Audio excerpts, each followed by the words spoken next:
Good morning and welcome back to my channel. আশা করি তোমরা সবাই ভালো আছো, আমরাও খুব ভালো আছি। সোনাকে খাওয়াতে নিলেই যতক্ষণ না আমি ফোন দেব তার আগেও কিছুতেই বসবে না, খাটে দৌড়াদৌড়ি করবে আর ফোন ফোন বলে চেঁচাবে। আর অনেকক্ষণ থেকেই শুধু ফোন দেখছে আর এক চামচ মুখে নিয়ে বসে রয়েছে। আমি ফোনটা নিয়ে নিয়েছি আর সোনা কান্নাকাটি শুরু করে দিয়েছে।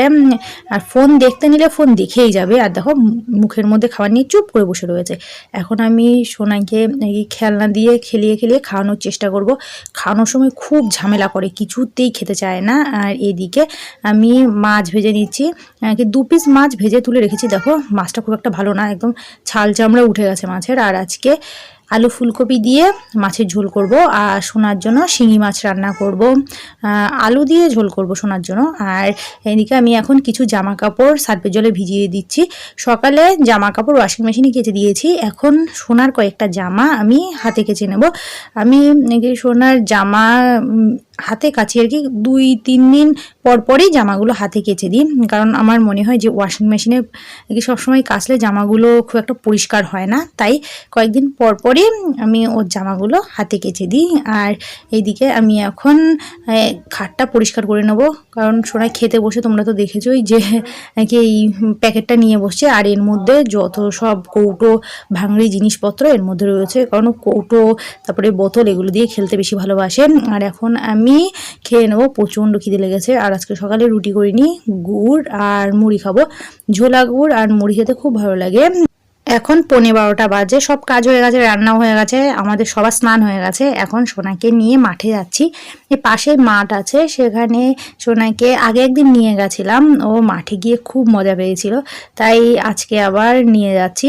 আর আজকে হাজব্যান্ডের ডিউটি নেই, সেই জন্য ও বাড়িতেই রয়েছে, তোমরা তো দেখতেই পাচ্ছ।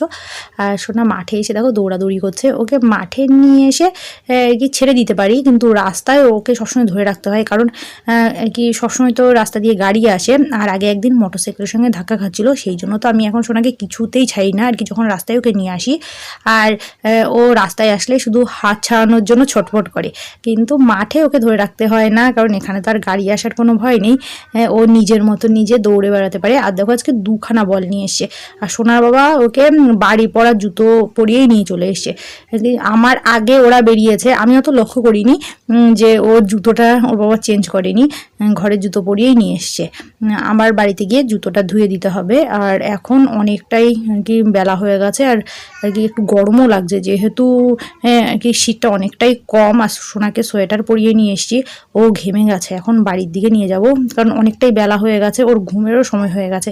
আর বেশি দেরি করলে বাড়িতে গিয়ে আর খাবে না, ও ঘুমিয়ে পড়বে, সেই জন্য এখন বাড়িতে নিয়ে যাব। আর এখন সন্ধ্যে 6:30 বাজে, একটু ঘুম থেকে উঠেছে। দেখো ঘুম থেকে ওঠার পরে ওর মুড অফ হয়ে রয়েছে। এখন ঘুম থেকে উঠলে অনেকক্ষণ ও চুপচাপ শুয়ে থাকে। আর এখন যদি আমি ওর সাথে দুষ্টুমি করতে যাই তাহলে খুব রেগে যাবে, কান্নাকাটি করবে। হ্যাঁ, আর একবার কান্না শুরু করলে থামবেই না, সেই জন্য ও চুপচাপ শুয়ে রয়েছে, আমি ওর পাশে চুপচাপ বসে রয়েছি। ওর মুডটা একটু পরে ঠিক হবে, তারপরে ও হাসবে, আমার সাথে খেলা করবে, সেই জন্য আমি ওকে আর এখন রাগাচ্ছি না। এখন একটা চুমু দিতে গেলেও ও খুব রেগে যাবে। দেখো চুপচাপ শুয়ে রয়েছে মুখের মধ্যে একটা আঙুল দিয়ে। যাই হোক, আর সোনা ঘুম থেকে ওঠার পর সোনাকে খাইয়ে দিয়েছি, এখন আমার জন্য আমি চা করে নিয়েছি। আর এখন রাতের খাবার রেডি করছি, পেঁয়াজি ভাজছি। আসলে অল্প তেল দিয়ে ভাজতে গিয়ে এই অবস্থা হয়ে গেছে আর কি, দেখে তো পেঁয়াজি মনেই হচ্ছে না, মনে হচ্ছে যে কিছুর বড়া করছি, অনেকটা ডালের বড়ার মতন দেখতে লাগছে। যাই হোক, আর এদিকে রয়েছে গরম গরম ডালি আর খিচুড়ি, আর সঙ্গে পেঁয়াজি। তো চলো আজকে আমার ভিডিওটা এই পর্যন্ত। ভিডিওটা দেখার জন্য অনেক ধন্যবাদ, তোমাদের সঙ্গে দেখা হবে আবার নেক্সট ভিডিওতে। তোমরা সবাই ভালো থেকো, গুড নাইট।